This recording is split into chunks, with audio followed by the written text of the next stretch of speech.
My name is Charlotte Chum. I've been a member of the Church of Jesus Christ of Latter-day Saints for many years. The church has given me peace and direction. I want to share with you the history of the church, which is also part of my history as well. You might think the history of the church started in America in the 1800s has nothing to do with me. But in fact, it is an important part of my life, and now a part of my history. I want to share the history of the church with you. When Jesus lived on earth, he organized his church. He had 12 apostles that he ordained. When Jesus was crucified, his apostles were killed, and the truth was lost. In the early 1800s, there was a young man named Joseph Smith in the United States. Joseph Smith was a 14-year-old boy. He was searching for the truth. He wanted to know which of the religions was true. His mother belonged to one church and his father belonged to another.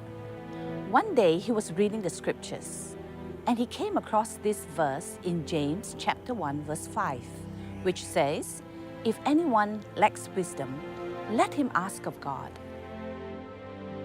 Joseph Smith prayed to God for answers to his questions.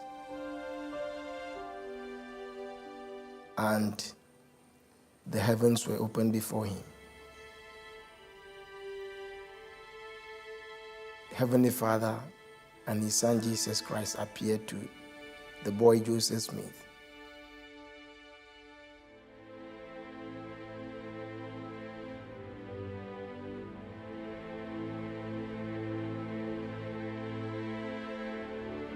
Three years later, Joseph was visited by a messenger from heaven. He told Joseph about a record written on golden plates. A record written by ancient prophets who lived in the Americas long ago. Eventually, Joseph was given the power to translate these records into English. Soon, the record was translated and published as the Book of Mormon, another testament of Jesus Christ. While he was translating the plates, Joseph and his companion Oliver Cowdery prayed to God about baptism. As an answer to their prayer, John the Baptist appeared and gave them the authority to baptize in God's name.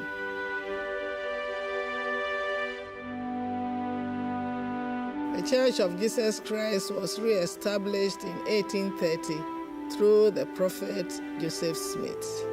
It was called the Church of Jesus Christ of Latter-day Saints. Soon, missionaries of the church were sent to England. Many people were moved by the power of the Book of Mormon and the testimony of the members of the church. In 1844, persecution mounted against the church, forcing the members to flee from state to state. Joseph Smith was martyred, and in 1846, Joseph Smith's successor, Brigham Young, led the saints west to what is now known as Salt Lake City. It was not as it is today. It was barren, it was a desert. So they had to work very hard to cultivate the land, to plant crops, and this legacy of hard work and faith and perseverance belongs to every member of the church, including me. They sent missionaries all over the world, and even to Africa and to my homeland, Ghana. Missionaries came to my home country, Singapore, as well. And to my country, Colombia. Today, the church stretches all over the world, and like me, more than half of the members of the church live outside of the United States. So it's not American church, but it's a worldwide church. When I was 16 years old, just 2 years older than Joseph Smith when he was a boy searching for the truth, The missionaries knocked on my door and taught me the gospel. I am so grateful that I have the gospel in my life because it has brought me so much joy. A church that has been established in 1830, that history has become a part of my history. And as the church keeps on growing, we are creating new chapters in the history of the church here in Ghana. And that gives me great, great pleasure.